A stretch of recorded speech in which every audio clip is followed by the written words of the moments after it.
New at 6, Hampton Roads is a hub for tourists and national security, but the lack of an interstate going south from Norfolk makes it tough to move people in and out. But that could all change with I-87, an interstate designation approved by the federal government in 2016 to connect Norfolk to Raleigh, North Carolina. Sarah Hammond has the latest update on the road to Raleigh. Hampton Roads. We're often called the world's largest cul-de-sac. Zipping up to Richmond or the nation's capital is easy if you can avoid the traffic. But going south is really difficult. To drive down to North Carolina, South Carolina, or Georgia, you must first head west, making it difficult for people and businesses in the southeast to take advantage of what Hampton Roads has to offer.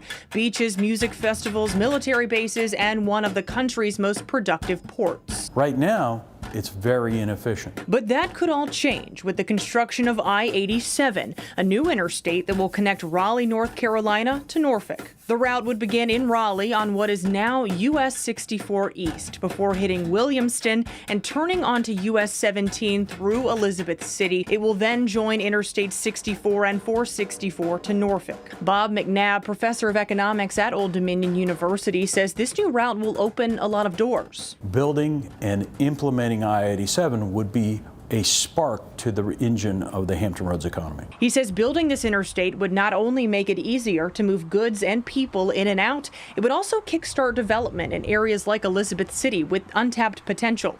McNabb says take the construction of I-85 through South Carolina in the 90s, for example. When BMW first builds its plant in Spartanburg, everybody goes, why are they building it there? Nobody cares. It's not going to work. There's not enough workers.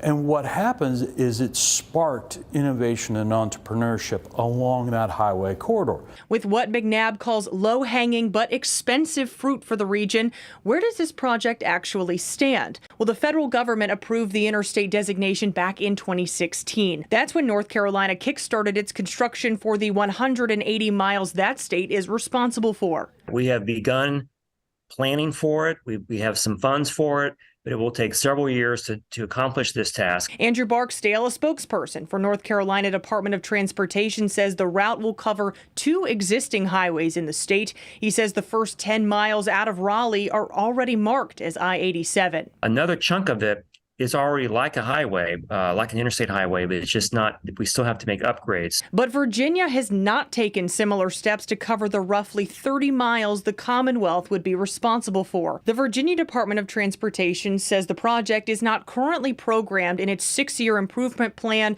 nor is it in the, quote, fiscally constrained long-range transportation plan for the Hampton Roads Transportation Planning Organization. We've been arguing for the last 3 years, the state's running a significant budget surplus. It's time to start investing in infrastructure. Governor Youngkin has recognized that Virginia has a transportation problem.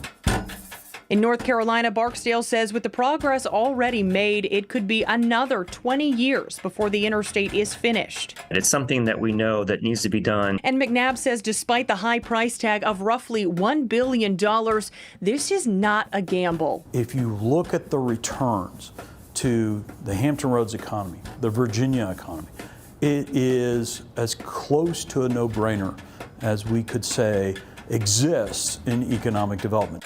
In Norfolk, Sarah Hammond for 13 News Now.